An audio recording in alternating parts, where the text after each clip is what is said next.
दफा का जिक्र है कि एक घने और सरसब्ज जंगल के बीचों बीच एक छोटा सा तालाब था। तालाब के करीब चूंटियों का बड़ा सा बिल था, जहाँ एक मेहनती और समझदार चूंटी रहती थी जिसका नाम चुन्नी था। तालाब में एक चुलबुला और शरारती मेंढक भी रहता था जिसका नाम मिंटू था। दोनों की गहरी दोस्ती थी, लेकिन इनकी आदतों में जमीन आसमान का फर्क था। चुन्नी हमेशा मेहनत करती और अपने खाने पीने का इंतजाम करती। वो अपने खानदान की जिम्मेदारी भी खुशी खुशी निभाती थी। दूसरी तरफ मिंटू दिन ब दिन पानी में छलांगे लगाता, गाने गाता और शरारतें करता रहता। चुन्नी ने कई बार मिंटू को समझाया, मिंटू जिंदगी में मेहनत बहुत जरूरी है, खेलना कूदना अपनी जगह, लेकिन जिम्मेदारी भी निभानी चाहिए। मिंटू हंसते हुए जवाब देता है, चुन्नी, जिंदगी का मजा लेने के लिए ही तो हम पैदा हुए हैं, तुम क्यों इतनी फिक्र करती हो। एक दिन चुन्नी ने मिंटू से कहा, मिंटू बाबा, चलो आज हम जंगल के उस पार चलते हैं। वहाँ सुना है कि एक खूबसूरत बाग है जहाँ हमें कुछ नया देखने और सीखने को मिलेगा। मिंटू ने खुश होकर कहा, वाह, ये तो बड़ा मजेदार रहेगा, चलो चलते हैं। दोनों ने सफर शुरू किया। रास्ते में इन्हें कई जानवर मिले। बंदरों ने इन्हें छेड़ा, तोते ने रास्ता बताया और खरगोश ने इनके साथ थोड़ी देर दौड़ लगाई।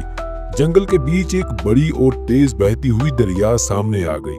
मिंटू तो आसानी से तैर सकता था, लेकिन चुन्नी के लिए ये एक बड़ा मसला था। चुन्नी ने परेशान होकर कहा, मिंटू बाबा, मैं तैरना नहीं जानती, ये दरिया में कैसे पार करूंगी। मिंटू ने कहा, फिक्र नहीं करो चुन्नी, मेरे पीठ पर बैठ जाओ, मैं तुम्हें पार ले जाऊंगा। चुन्नी हिचकिचाते हुए मिंटू की पीठ पर बैठ गई। मिंटू ने एहतियात से तैरना शुरू किया, लेकिन जैसे ही वो दरिया के बीच पहुंचे, एक बड़ा मगरमच्छ सामने आ गया। मगरमच्छ ने इन्हें देखकर कहा, अरे छोटे मेंढक, कहाँ जा रहे हो? मुझे तो बड़ी भूख लगी है। मिंटू खौफजदा हो गया, लेकिन चुन्नी ने अपनी हाजिर दिमागी से काम लिया। इसने मगरमच्छ से कहा, मगरमच्छ जी, अगर आप हमें छोड़ देंगे तो मैं आपको एक बड़ा खजाना दिखाऊंगी। मगरमच्छ ने हैरत से पूछा, खजाना कहाँ है? चुन्नी ने फौरन मिंटू से कहा, जल्दी करो, पूरी ताकत लगाकर तेज दौड़ो। मिंटू ने अपनी पूरी जान लगाकर दरिया पार कर लिया और दोनों महफूज किनारे पर पहुंच गए। आगे बढ़ते हुए दोनों को वो बाग मिल गया जिसका जिक्र चुन्नी ने किया था।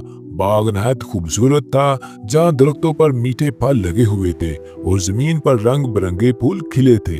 दोनों ने वहाँ मजे से खाना खाया और आराम किया। मिंटू ने गहरी सांस लेते हुए कहा, चुन्नी, आज मैंने सीखा कि जिंदगी सिर्फ मजे के लिए नहीं होती। अच्छे दोस्त और समझदारी के बगैर कुछ भी मुमकिन नहीं। अगर तुम न होती तो मैं शायद मगरमच्छ की हाथों मारा जाता। चुन्नी मुस्कुराते हुए बोली, और मैंने ये सीखा कि कभी कभी खौफ को छोड़कर हिम्मत से काम लेना चाहिए। दोनों ने बाग से कुछ फल इकट्ठे किए और खुशी खुशी अपने घर वापस आ गए। इस सफर ने न सिर्फ इनकी दोस्ती को महफूज किया, बल्कि इन्हें जिंदगी के अहम सबक भी सिखाए। इस दिन के बाद मिंटू ने चुन्नी के साथ मिलकर मुख्तलिफ जगहों पर जाना शुरू कर दिया। मिंटू की तरह जिंदगी का मजा लेना सीख लिया। दोनों ने तालाब और बिल के आसपास का माहौल खूबसूरत बना दिया। ये कहानी हमें सिखाती है कि दोस्ती, अकल और हिम्मत से हर मुश्किल का सामना किया जा सकता है।